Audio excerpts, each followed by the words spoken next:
Hello everybody and welcome back to Rated E for Entertainment. Today's video is going to be my Black Panther review. Just give my thoughts and my review on it as I usually do with new movies coming out. I saw this on Saturday.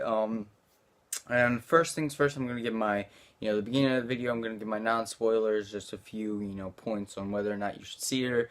And then later in the video, I'm going to get into the spoilers and stuff. So I'll let you know when the spoilers kick in, but for now it's just going to be non-spoilers right now. I absolutely love this movie. As you can tell, I am a huge Marvel fan. You can see I only have my little Black Panther fell. I don't have much Black Panther stuff, but I plan on getting more because of this movie and how amazing this movie was. It was directed by Ryan Coogler, one of my favorite directors. He directed Fruitvale Station and Creed. And I was super excited for this movie. Seeing Black Panther in Civil War was amazing, and just to get his own movie and seeing what Wakanda would be like in the MCU was amazing. This movie it was a very powerful and well done film. Great performances all around by everybody. It has personally my favorite, best MCU villain. Some of the issues was just some editing issues, and some of the effects were not perfect.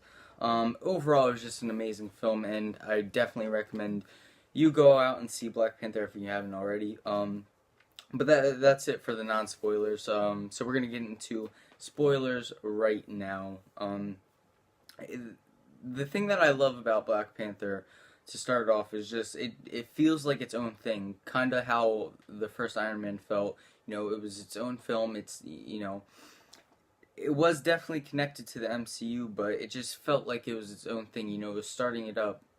And so for this movie to kind of go back to that, not a single moment throughout the movie was I like, I wonder where's Iron Man. I wonder where Captain America is. Where if I'm watching Captain America, I'm aware that, like, okay, Iron Man's there and stuff like that. But with this movie, I just felt so involved in the story and what the characters were doing. I didn't even think about that. There was just one small reference in there, just a tiny, and it was a joke, of the MCU and bigger things. And of course, Everett Ross is in this movie from Civil War. But there wasn't a moment where I was like, okay, that's jarring. Okay, having him in this movie doesn't really feel right. It felt right, and it was just, I loved how the feeling of this movie, how it was its own film. Performances all around were fantastic. The top two, of course, were Chadwick Boseman and Michael B. Jordan. If I had to choose between the two, I feel like Michael B. Jordan was the standout performance of this movie. Just his villain, Eric Killmonger, was so grounded and made you feel for him so much just throughout this movie. When you get to learn more and more and more of his character, he kind of unfolds, from the beginning of the movie to, the end. And then when he finally is, coming to his death, it was just so heartbreaking, and you can just feel, like he'd rather die than, be a prisoner. And he did it so amazingly. I kind of wish he didn't die because he was so great, and I would like to see him in more of the MCU stuff. But I kind of liked it, again, how he died, because it felt like its own thing, this whole movie, and it wasn't, overly connected to other films. So that was amazing. The plot was so deep and interesting, to have, and Wakanda, the city, was just such a big thing, and it looked beautiful, and just everything about it, the technology was just incredible. I kind of wish we got to see a little bit more of Wakanda, just like kind of the ground stuff. We got a few scenes there, but I just wish we got more, just a little bit. And the story, just with T'Challa becoming the new king, and he's trying to figure out what kind of king he wants to be.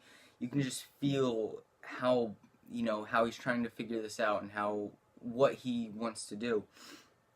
And there throughout the movie, you have some people wanting to offer help to other countries in need of it, kind of give what they have, the vibranium, kind of help out other countries who are in need of help. And then you have the others who want to keep Wakanda secret, keep this technology and everything like they have been for years and years and years. So just to see how T'Challa deals with this and what he ultimately ends up doing was just so interesting, and I loved it. And then when Eric Killmonger comes into the picture and he just shakes everything up, and he ends up killing T'Challa, but he doesn't kill him really. And just to see his point of view, and how clear and straight his path was to where T'Challa was kind of on the verge of something, trying to figure it out. It was just so beautiful to see their kind of characters collide and stuff. It was beautifully done, and I absolutely loved everything. The music was obviously, the soundtrack was brilliant. I loved it. Like I said at the beginning, there were some problems with the editing. Some of the edits were just a little jarring. And some of the effects weren't fully done, I feel like. Especially with that final fight, with Killmonger and Black Panther. Just some of it just didn't look right. But overall, it was a fantastic and deep superhero movie that I absolutely loved. Definitely in my top, I want to say, 6 MCU films. And I absolutely loved it. I'm excited to see what's next with Black Panther, leading into Infinity War. We got the 2 post-credit scenes where we get to see Bucky, who is up and awake now. And it just gets me excited to see what's next for Black Panther, because it was just such a deep and powerful movie that I absolutely loved.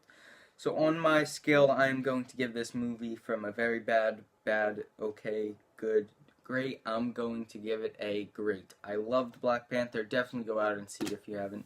And if you did, let me know what you thought of it in the comments below.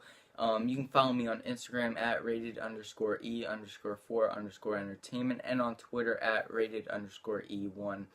I'm still working on my Cloverfield Paradox review. I just want to make sure that I'm giving everything right with that movie, because there's such a problem with it, that I just want to get all my feelings out on it. And then I still have to do my Flash episode review from a couple weeks ago. We skipped a week because of Valentine's Day or something, but we're back this week. So be on the lookout for more videos to come, and I will see you guys in the next one.